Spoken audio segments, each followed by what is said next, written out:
लक्ष्मी भगवंताला म्हणाली, श्रीरुवाच देव देव दया सिंधो. देवा, लक्ष्मी वदेजी स्वामीनाथ, देव देव जगन्नाथ, अवधान देजे वचनार्थ, अनाथनाथ दया सिंधू. हे देवा, या मलमासाचे उपोषण करावे काय कारण, याचे निवेदावे कथन, कवन तरोन गेला असे. आपण अनेक व्रतांचं महत्त्व सांगताय. माझी इच्छा आहे या महिन्यामध्ये उपवास केल्याचं, उपोषण केल्याचं काय पुण्य आहे. मग वदे तेव्हा श्रीधर, ऐक प्रश्नाचे उत्तर, मुख्य दयावंत अंतर, असोने निर्भरे सिंहो. उपवास करायचं पुण्य आहे, पण ते पुण्य आपल्या पदरात पाडून घेत असताना ज्यांनी उपवास करायचा त्याचं अंतःकरण दयावंत असलं पाहिजे. दया असे जयाचे हृदयी, तया ते घडे सर्व काही. दयावंत अंतःकरण असलेल्याला सगळी साधनं सहज घडतात. भूतमात्री दया ज्याते, सर्व साधने घडती त्याते. जेणे जाती मोक्षपंथे, तप सामर्थ्य आगळा. मोक्षपदाला जायचं असेल तर तपाबरोबर अंतःकरणामध्ये दया असलीच पाहिजे. सर्व धर्मा माझी उत्तम धर्म, मुख्य धर्म तयावरी दया आणि क्षेम. अन्नदान अतिउत्तम, विशेषाहुनी विशेष. अनेक गोष्टी दान करण्यासारख्या आहेत. विशेष दया आणि उपोषण हे दोन्ही ज्याच्याजवळ आहे, काय बरं त्याच्या जीवनात घडतं तर, उत्तर देशी नर्मदा तीरी, महिस्मृती नामे नगरी. तेथील एक ब्राह्मणाची नारी, वैधव्य निर्धारी ती येते. नर्मदा काठावर असलेलं महिस्मृती नामाचं नगर, तिथे वैधव्य प्राप्त झालेली एक ब्राह्मण स्त्री. भ्रातारा विरहित कामिनी, आप्तवर्ग नसेची कोणी, नातेवाईक नव्हते, पती निधन झालं होतं. तामसी परम कोपिष्ट, तामसी होती, कोपिष्ट रागवणारी होती. विधवा असोनी रागीट, तपश्चर्या करी श्रेष्ठ, काया कष्टे कष्टवी तसे. तप करत होती पण स्वभाव तापट होता. तपश्चर्येचं फळ, अनेक गोष्टी तिच्याजवळ चांगल्या पण होत्या, पण राग फार होता. तव पातलिया मलमास, अधिक महिनाला नर्मदा तिरी जातसे स्नानास. नक्त नेम करी उपवास, रोज स्नानाचा आणि उपवास करण्याचा तिचा नियमच होता. 1 महिना पूर्ण झाला. 1 महिना पूर्ण झाला. आता 1 महिन्याचे उपवासे, स्नाने कृष्य झाली होती. रस्त्याने चालता चालता तवतीची सखी एक अवधारी, मार्गी भेटली ती येते. नाम तियेचे तुरी जया पाही, परम पापिष्ट दुरत्ययी, दोषयुक्त सर्वदाही, अतित्यायी चंडिकाते. तिची मैत्रीण रस्त्यात भेटली. ती तर कधी तिने देव नाही, धर्म नाही, आचार नाही, विचार नाही. ती तर पापिष्टच होती. कायम तिच्यामध्ये नकारात्मक ऊर्जा, कोणतीही गोष्ट तिच्याकडे फार चांगली नव्हती. योगायोगाने दोघींची भेट झाली. हिला पाहिल्यावरती मात्र तिचं अंतःकरण आतमध्ये तळमळलं. तिने पाहिलं, बाई खरंच मी किती अभागी आहे ग. आज तू एवढं पुण्य केली, स्वतःचा देह पुण्य करण्यामध्ये आपला झिजवला. खरंच माझ्याकडनं कधीच असं झालं नाही. असा तिच्या मनातला भाव तिने आपल्या मैत्रिणीजवळ बोलून दाखवावा आणि मैत्रिणीच्या मनामध्ये दया उत्पन्न व्हावी. किती योगायोग आहे.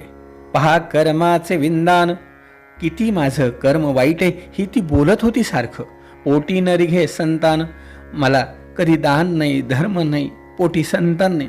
पुढे आता माझं जीवन कठीण दिसतंय. निपुत्रिका ते नाही गती. आणखीनच दुःख म्हणजे ती सांगायला लागली की बाई तुला माहिती आहे निपुत्रिकाला गती नाही, मीही पुण्य केलं नाही आणि पुढे कोणी मला नाही तर त्याच्या पुण्याने पण माझा उद्धार होईल. आता असं माझ्या जीवनामध्ये काही मला दिसत नाही. तू मात्र पुण्यवान आहेस, तू मात्र पुण्यवान आहेस, असं ती सारखं म्हणत होती. त्यावेळेला हिच्याही मनामध्ये दया उत्पन्न झाली आणि हिच्या मैत्रिणीने बघितलं. हाती होते गंगा जळ, सवेची होते कर्दळी फळ, मग सुदेले हो तात्काळ, करी जाण तियेचा. तिने बघितलं, हे बघ हातामध्ये गंगेचं पाणी घेतलं, कर्दळीचं फळ घेतलं आणि हातात पाणी घेऊन तिने बघितलं, हे बघ 1 दिवसाचे व्रतपुण्य तुझ लागी केले अर्पण, येणे हो तुझं कल्याण, झाले उत्तीर्ण सर्वस्वेही. इनी बघितलं, हे बघ, मी एक दिवसाचं माझं जे काही महिनाभर पुण्य केलं त्यातलं एक दिवसाचं पुण्य मी तुला समर्पण करते, असं म्हणून तिने हात पुढे केले. तिने हातावर फळ घेतलं आणि काय मंडळी, ऐसे वदोन ते अवसरी फळासहित उदक करी, घालिताची ते नमस्कारी कृतकृत्य झाले म्हणून या. इने पाहिलं, बाई कृतकृत्य झाले. खरंच काय आज कोण कोणासाठी काय करतं, पण तू मला हे फळ दिलं असं म्हटली. साष्टांग तिने नमस्कार घातला आपल्या मैत्रिणीला. अशी घटना घडली आणि तेवढ्यात मनी चमत्कारी ब्राह्मणीन वरते पाहे जो विलोकून, तो तात्काळ पावले विमान स्वर्गाहुने तात्काळी. मैत्रिणीने पाहिलं, ही नमस्कार करतीये. वरतून एक विमान आलं आणि त्या विमानामध्ये या मैत्रिणीला बसवलं आणि विमान तिला घेऊन चाललं. तिने हात जोडून त्या विमानातनंच बघितलं, अहो धन्य धन्य तू परोपकारी, तपस्विनी माझी तू खरी, प्रचित आली आज खरी, सद्गद अंतरी होत असे. मनामध्ये अंतरात विचार करते, खरंच बाई तुझे उपकार आहे, किती तुला त्रिबार करू नमनाते. तिने साष्टांग नमस्कार घातलेलाच होता. पुन्हा पुन्हा नमस्कार करत होती आणि विमान गेले स्वर्गपंथे. विमान स्वर्गपंथाने निघून गेलं. मनामध्ये मात्र आता ही विधवा स्त्री विचार करायला लागली, मी एवढं पुण्य केलं, एवढं पुण्य करून अहो हिला मी एक दिवसाचं पुण्य दिलं, ही तर परलोकाला निघून गेली. आता एवढं मी पुण्य केलं पण काय उपयोग, आता कवण करावा उपाहो, काय उपाय करू, कैसेने लागेल माझी सोय, ऐसे उकल विरुधय मुमुक्षु पाहे या नावे.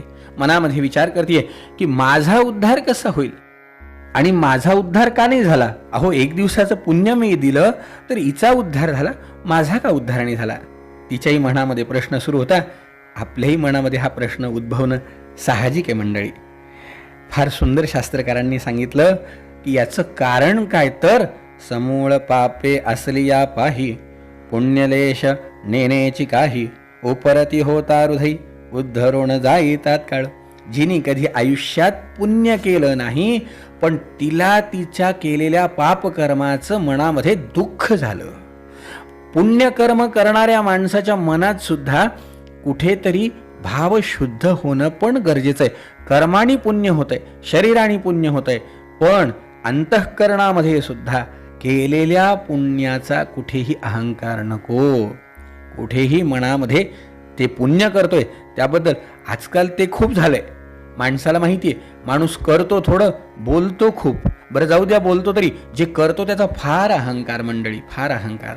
नाही हो मंडळी, समूळ पाप असल्यावरती जे मनात दुःख होतं ना, त्या दुःखानीच पापाचा अर्धा क्षय होतो. आपल्याकडे गुरुचरित्रात पण फार सुंदर सांगितलंय की मनामध्ये पाप आपण जे केलंय ते अंतःकरणी असेल खोचले. सगळ्यात पहिलं पश्चाताप ही पापाची शुद्धी करण्याची साधी सोपी प्रक्रिया, की जे केलं त्याचं वाईट वाटलं पाहिजे. पुण्य करणं माणसाला वाटतच नाही आपण काही चूक करतो, त्याला तर उलट आणखीन वाटत असतं की मी किती पुण्य करतो.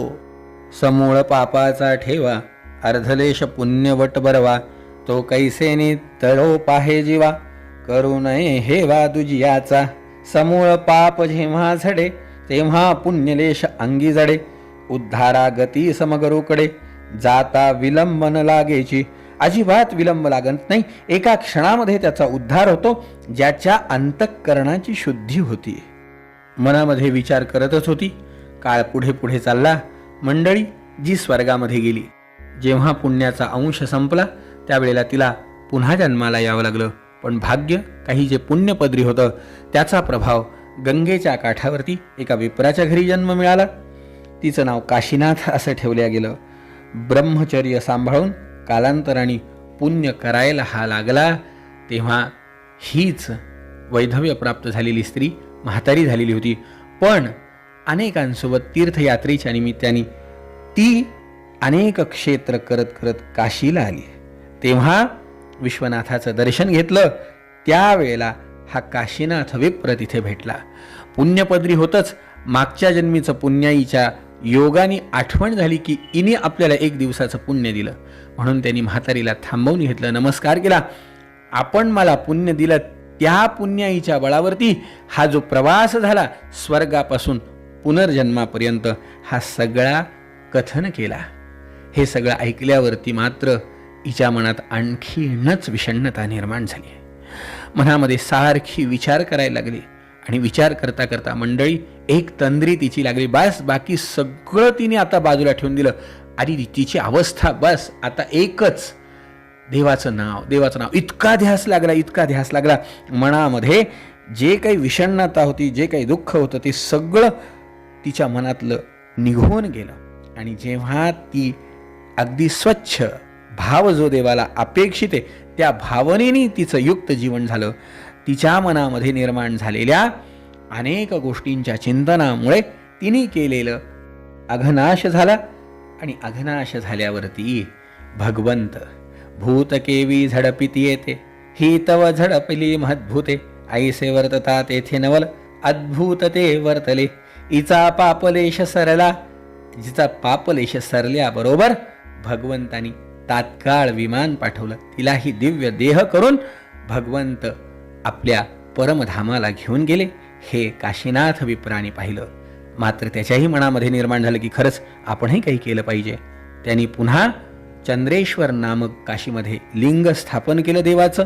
तिथे तपश्चर्या केली आणि त्या तपश्चर्येच्या बळावरती त्याचाही उद्धार पुन्हा झाला. मंडळी आजही काशीला आपण गेलो तर ते चंद्रेश्वर नावाचं लिंग स्थापन केलेलं आजही तिथे आहे. काशीनाथ विप्राने ते स्थापन केलंय. असा अधिकार उपोषणाचा आहे.